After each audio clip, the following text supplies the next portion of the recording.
Umnumzana UJerry Sibanda ke umgcini sihlalo singathi umtshalimane weqembu leBulawayo City FC lele delikhathi uMaphepha.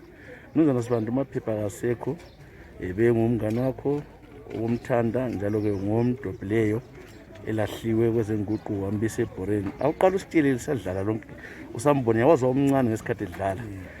Bekuthatha wena wayesithini kusathathwa mbovela koGwanda mbovela kapla. Hayi ngiyabonga mfoka Tshisa. uMaphepha ngingathi ngumnewethu, is a man osuka engokuzalwa eGwanda lapha lami ngakhulela khona. uMaphepha kwezenguqu ngimaze edlalela iHighlanders ngisemfitshane. Kungumuntu engandithanda ukuzombukela, wayethandwa ngabazali bami kakhulu. Ngokuba slim kwakhe babeze bemnika ibizo lokuthi nguMaphepha. Khona kana kwakungimotivate as a player, ngingazi ukuthi in the long run sizahlangana. Actually uthe sengu-chairman we-Highlanders, esengu-manager, what he did kwakungithakazelisa kakhulu, ngithaba ukuthi nomunye wakoSibanda is doing very well, yenza kahle kakhulu. Wathi eqeda khonapho kuba ngumanager nango eqansa esiba ngu-chairman we-Highlanders. Ngathi engikufunayo lami yikho khonoko akwenzayo kuba ngu-chairman. One day I will be the chairman, of which lami ngaba ngumanager we-Highlanders, ngasuka ngaba ngu-treasurer.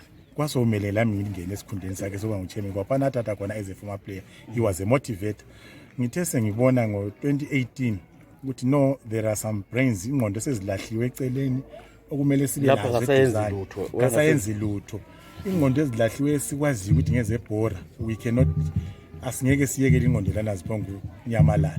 So yikuncenga ibhodi yami ukuthi hey madoda, ngilomuntu engimcabangayo ukuthi ngazokhulisa iqembu leli.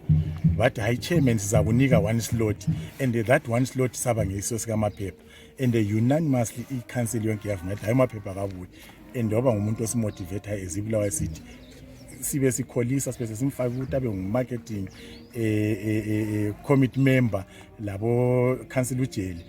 They were doing very well. Kasi besenza kuhle sesikwazi ukuthi abadala bakhona, and ube ngumuntu ongafuna ukuhlala lingekho ku-communication, lingahlala lihlala uzathi khathi lingaphi linabafana sesithule ngebhora leli lingaphi.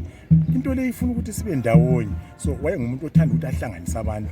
So uBulawayo City besehlanganise wonke umuntu, sesikwazi hayi kulesikhathi ukuthi umdala uMaphepha akhulume, ngoba ngiyacabanga kwelinye ilanga abafana sebesala ukugada ibhasi.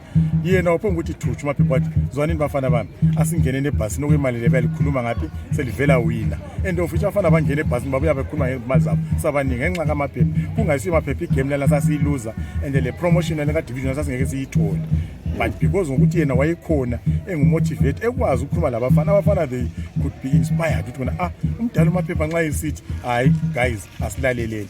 So ngathi ngamafitshane hayi he was a motivator, ngumuntu engisebenzela yena kuhle. Ngiyabonga ukuthi ungikhulisile kuBulawayo City kanye la kuBulawayo kanye lasedorobheni la koBulawayo usikhulisile, siyakwamukela kuyikho khonoko.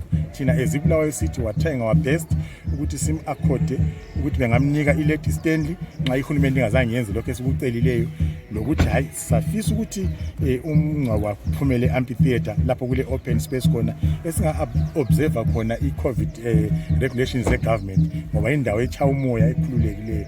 Xa kungavumakala konke sizakwenza ngaleyo ndlela baba Tshisa. Ngiyabonga. Siyabonga. Thank you.